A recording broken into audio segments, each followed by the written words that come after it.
नमस्कार मित्रांनो, दिवाळीत पूर्वी जेव्हा फटाके उडवणं हे पर्यावरणाच्या विरोधात नव्हतं, खरंही आत्ताही फटाके उडवल्याने पर्यावरणाचं काही फार मोठं नुकसान होतं अशातला भाग नाही. कारण सगळ्यात मोठं प्रदूषण गाड्यांमुळे होतं, तसंच अन्न उद्योगामुळे म्हणजे गोमांस खाल्लं जातं त्याच्यामुळे होतं. पण तरी देखील पुरोगामी लोकांना फटाक्याबद्दल फारच काळजी असते. पण दिवाळीत जेव्हा पूर्वी आपण फटाके उडवायचो तेव्हा आपण फटाके पुरवून वापरायचो आणि मग लवंगीची माळ ही सोडून त्या सुट्ट्या करून लवंगी डांबरी एक एक फटाका वाजवायचो. कारण दिवाळीचे 4-5 दिवस कधी कधी तुलसी विवाहापर्यंत आणलेले फटाके पूर्ण महत्त्वाचं असायचं. युद्धाच्या बाबतीतही तीच गोष्ट आहे. कालचा दिवस, कालची रात्र एका प्रकारे परवाच्या रात्रीपेक्षा जास्त महत्त्वाची होती. परवाच्या रात्री भारताने पाकिस्तानमधल्या 9 ठिकाणी क्षेपणास्त्रांचे, ड्रोनचे हल्ले केले आणि त्याच्यामध्ये महत्त्वाचे दहशतवादी संघटनांचे तळ उद्ध्वस्त करण्यात आले. आता या तळांमध्ये 100 लोक मारली गेल्याची चिंता हे साधारणतः शक्यता आहे. असं म्हटलं जातं की त्यातले महत्त्वाचे दहशतवादी आधीच तिकडनं त्यांना सुरक्षित जागी हलवलेलं होतं वगैरे वगैरे. त्यामुळे तो हल्ला महत्त्वाचा होताच. पंजाबमध्ये म्हणजे जे पाकिस्तानचं हृदय आहे त्याच्यामध्ये हल्ला करणं महत्त्वाचं होतंच. पण काल रात्री जो झालेला हल्ला आहे तो त्याहून जास्त महत्त्वाचा आहे. कारण आता आपल्याला फटाके फोडायला रान मोकळं मिळालेलं आहे. काल रात्री 25 ठिकाणी भारतातल्या क्षेपणास्त्रांनी हल्ले करण्याचा प्रयत्न केला. याच्यामध्ये जम्मू, पठाणकोट, अमृतसर, कपूरथळा, जालंधर, लुधियाना, आदमपूर, भटिंडा, चंदीगड, नल फलोदी, उत्तरलाई, भुज अशा ठिकाणी त्यांनी क्षेपणास्त्र डागली. पण पाकिस्तानची सगळीच्या सगळी क्षेपणास्त्र आणि ड्रोनचे काही त्यांनी हल्ला करण्याचा प्रयत्न केला तो भारताने हवेतल्या हवेतच नष्ट केला. याचं कारण म्हणजे भारताकडे रशियाकडून घेतलेली S-400 ही ज्याला म्हणतात अँटी एरियल अटॅक सिस्टीम, क्षेपणास्त्र प्रतिबंधक प्रणाली आहे. इतरही देशांकडून आपण अशा प्रकारच्या प्रणाली घेतलेल्या आहेत, पण रशियाचं S-400 ही अतिशय महत्त्वाची आणि त्यांनी हे हल्ले परतवले. अर्थात आता रशियाचं युक्रेन युद्ध सुरू झाल्यावर ज्या आपल्याला पुढील ऑर्डर होत्या त्या काही मिळायला सहजासहजी मिळत नाही आहेत, त्याच्यात अडचणी येत आहेत. पण त्याच्यामुळे काय झालेलं आहे तर पाकिस्तानचा हल्ला आपण निष्फळ ठरवला. पण दुसरीकडे पाकिस्तानवर असा आघात केला की लाहोर येथील हवाई हल्ले प्रतिरोधक यंत्रणाच आपण उद्ध्वस्त करून टाकली. आणि त्यामुळे आता आपल्या विमानांना आणि क्षेपणास्त्रांना रान मोकळं मिळालेलं आहे. म्हणून म्हटलं की कालचा हल्ला हा जास्त महत्त्वाचा होता. भारत अनेक वर्षांपासून S-400 साठी प्रयत्न करत होता. शेवटी रशियाच्या मदतीने ती प्रणाली आपल्याला मिळाली. ती महत्त्वाची अशासाठी आहे कारण जर दोन्ही सीमांवर युद्ध झालं, चीन आणि पाकिस्तान दोन्ही सीमांवर जर युद्ध झालं तर भारताला 42 स्क्वॉड्रन विमानांची गरज आहे. आणि भारताकडे तेव्हा 31 स्क्वॉड्रन होत्या. नंतर तो आकडा 26 पर्यंत खाली जाणार होता आणि मग कालांतराने आता रफाल विमानं जशी येत आहेत तसा तो आकडा वाढणार होता. तेजस आल्यावर तो आकडा आणखीन वाढणार होता. पण पुढची अनेक वर्ष 42 स्क्वॉड्रन व्हायला पुढची अनेक वर्ष लागतील.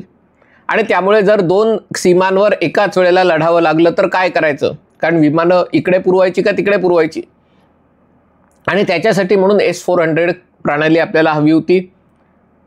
याचं कारण एका सीमेवर आपण प्रतिबंधात्मक कारवाई करू शकलो असतो. म्हणजे शत्रूची विमानं, रॉकेट्स जे काही येतात त्याला हवेतल्या हवेत उद्ध्वस्त करू शकलो असतो.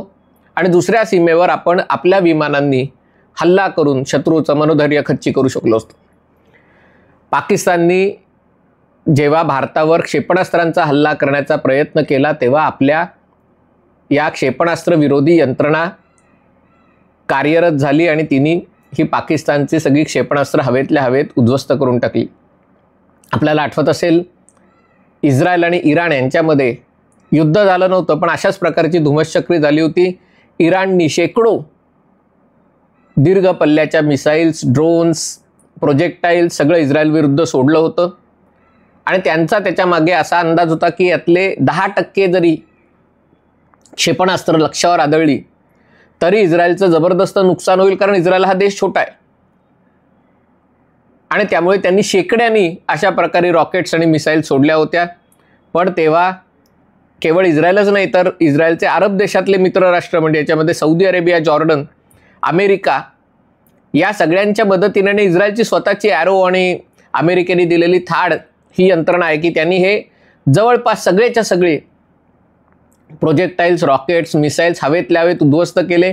एका रॉकेटचा जळता तुकडा खाली पडला आणि त्याच्यात एक 7-8 वर्षाची मुलगी, तीही इस्रायलच्या अरब समाजाची होती, ती जखमी झाली.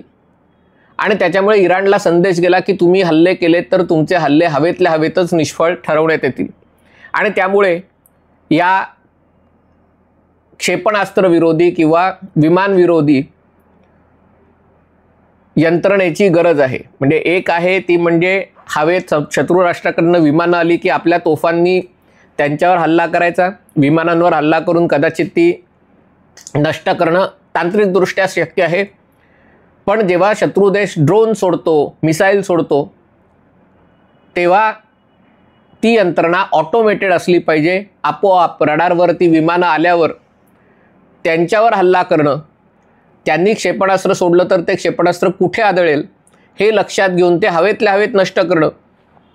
आणि त्याच्यातही 3 त्रिस्तरीय यंत्रणा असणं आवश्यक आहे. म्हणजे एक दीर्घ पल्ल्यांच्या क्षेपणास्त्रांसाठी, एक मध्यम पल्ल्यांच्या क्षेपणास्त्रासाठी आणि एक लघु पल्ल्याच्या क्षेपणास्त्रासाठी.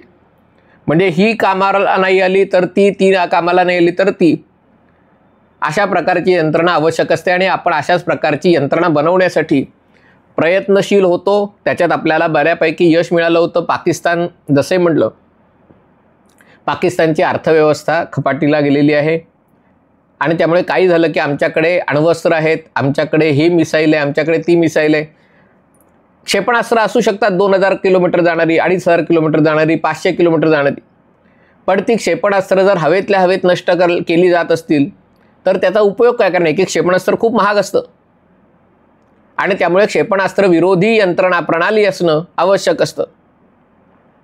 आणि तुम्ही किती काळ ही क्षेपणास्त्र वापरू शकता, कारण एक मिसाईल असून होत नाही, तुम्हाला शेकड्यांनी, हजारांनी ही क्षेपणास्त्र लागतात. म्हणजे त्यातली 10 जरी लक्ष्यावर आदळली तरी त्याचा उपयोग होऊ शकतो. त्यामुळे आपल्याकडे जी चॅनलीय चर्चांवर दाखवतात आमच्याकडे ही मिसाईल आहे, त्याची रेंज 5000 किलोमीटर आहे, त्या मिसाईलची रेंज 2000 किलोमीटर आहे, हे सगळं महत्त्वाचं आहे. पण शत्रूची यंत्रणा भेदू शकणार असाल तर त्याचा उपयोग आहे. पाकिस्तानकडे ती यंत्रणा नाही आहे आणि त्यामुळे पाकिस्तानचा हल्ला निष्फळ ठरला आणि पाकिस्तानची क्षेपणास्त्र विरोधी यंत्रणा जी काही त्यांनी लाहोरला बसवली होती, भारताने पहिल्याच हल्ल्यात ती उद्ध्वस्त करून टाकली. आता जेव्हा भारताची विमानं, क्षेपणास्त्र, ड्रोन पाकिस्तानमध्ये जातील तेव्हा पाकिस्तान त्यांचा बचाव करू शकणार नाही. पाकिस्तान आपली विमानं सोडून, ज्याला डॉग फाईट म्हणता येईल अशा प्रकारचं युद्ध पाकिस्तान लढू शकेल, कारण पाकिस्तानकडे विमान आहेत. पण आपण जर प्रोजेक्टाईल्स आणि ड्रोन्सच्या द्वारे हल्ला केला, मिसाईलचा हल्ला केला, जसा आपण परवा केला, अचूक अगदी तेवढ्या त्या इमारतीत तेवढंच भोग पाडून ते मिसाईल आत जातं आणि मग त्याचा स्फोट होतो आणि त्याच्यातनं जास्तीत जास्त नुकसान होतं, पण कमीत कमी इमारतींचं खच्चीकरण होतं, इमारती पडण्याचं प्रमाण कमी असतं. त्यामुळे ज्याला पिन पॉईंट स्ट्राईक कॅपेबिलिटी आहे ती जी आपल्याकडे आहे ती पाकिस्तानकडे नाही आहे. आणि आता पाकिस्तानची हवाई हल्ले विरोधी यंत्रणाच असफल ठरल्यामुळे पाकिस्तानची खूप मोठी पंचायत झालेली आहे. आणखीनही बऱ्याच गोष्टी झालेल्या आहेत, पण हा एक त्यातला विषय अतिशय महत्त्वाचा होता, कारण आता आपल्याला रान मोकळं मिळालेलं आहे. आता पाकिस्तानने पुन्हा खोडी काढली तर आपली रॉकेट्स थेट आतपर्यंत जाऊन हल्ले करू शकतात. पाकिस्तानला दिला गेलेला हा संदेश महत्त्वाचा आहे. ती आत्तापर्यंत तुमच्या बहवलपूरवरच हल्ले केले, पण लाहोर हे पाकिस्तानचं हृदय आहे आणि लाहोरला जेव्हा आपण ही यंत्रणा भेदली तेव्हा पाकिस्तानला योग्य तो संदेश मिळालेला आहे. अर्थात पाकिस्तान म्हणजे कुत्र्याची शेपूट आहे, वाकडी ती सुधारणार नाही, पण पुन्हा हल्ला करताना पाकिस्तानला 10 वेळा विचार करावा लागणार आहे. हा व्हिडिओ आपल्याला आवडला असेल तर कृपया लाईक करा, शेअर करा आणि चॅनल सबस्क्राईब करण्याची विनंती आहे. तुर्तास इथेच थांबतो. पाहत रहा MH